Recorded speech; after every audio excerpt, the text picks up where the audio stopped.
Hello mga vlogs! Welcome to my guys! Another video, another vlog na naman tayo. Nandito tayo ngayon sa Pasipiko, kung saan napakagandang beach dito sa Siargao Island. Ako nga po pala si Tonton. Hindi gwapo pero kung titigan mo, paniguradong masasanay ka rin. Walang ibang bisyo kung di magmahal ang totoo. Kada kung tinunto ito ba? Pipitik tayo dito ngayon sa beach kung saan maraming naliligo, nagsusurfing. Ito nga po wala naman nagtuturo ng surfing. Tinuturuan nila kung paano tumayo sa board at ma-enjoy ang maalon sa dagat. Alam nyo ba na ang problema ay parang alon lang sa dagat. Kailangan mo lang sabayan para ma-enjoy mo ang buhay. Na kahit puno ng problema, masaya ka pa rin. O diba, dapat ganun lang. Kaya ano nang inaantay nyo? Mag-surfing na kayo para ma-enjoy ang life nyo. Dito sa part na ito, ginala ko ng drone ko para makakita pa tayo ng ibang view. Marami nagbibilad sa araw, sana all hindi na itim. Buti pa ang buhangin maputi. Ako kailan kaya ako puputi? Biglang may nakita ako, nakapatong sa niyog. Akala ko'y onggoy. Ay hindi pala, babae pa lang nakapatong sa niyog. Nilapitan ko.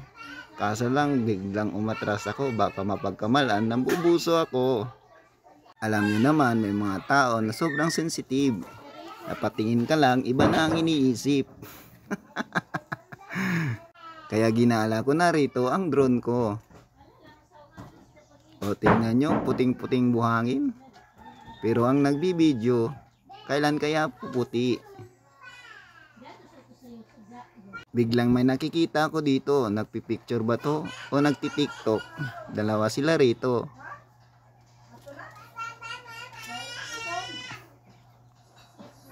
At ginala ko na rito para makita nyo pa ang kabuuan ng beach hanggang dito sa dulo ng may mga bato. Kita nyo naman ang kagandahan ng beach na yan. Sabi ni Jericho Rosales, hindi mo matatagpuan ang tawag para sa iyo dito sa isla. Pero paniguradong hindi mo maiiwasan na in love sa isla. Kaya kung ikaw, payo ko sa iyo, naghanap ka ng tamang tao, di hanapin mo na ako. Nandito lang ako sa isla, nakatambay. Kada kung tinunto talaga ito ba?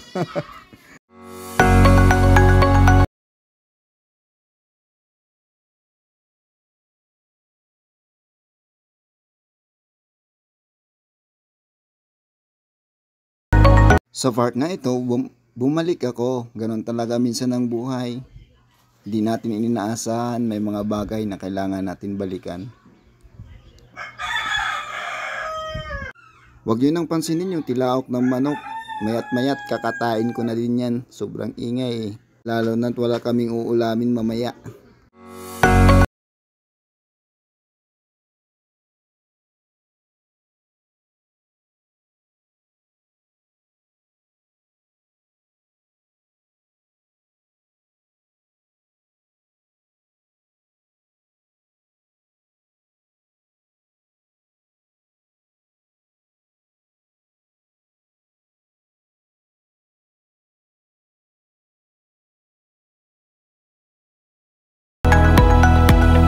Ayun, may nakikita tayong dalawang naglalakad sa may dalampasigan.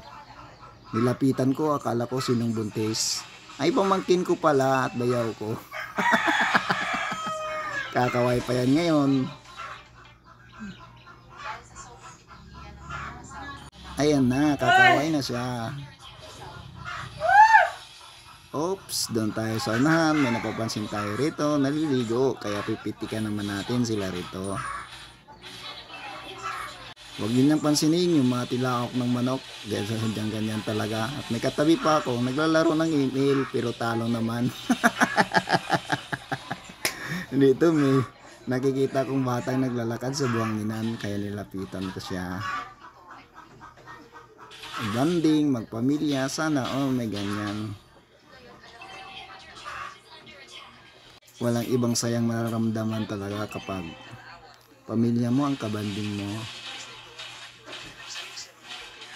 Medyo napansin nila ang drone kaya kinunan ko na din sila. Dito habang ginala ko ang aking drone, biglang na may pansin ako, nag-uumpukan.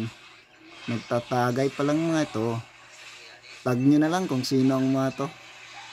Pero alam ko taga dito lang din sila.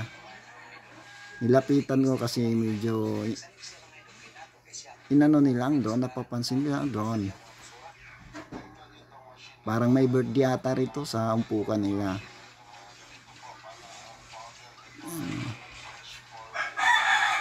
Hello mga kabayan. Matindi na. Tagay tayo.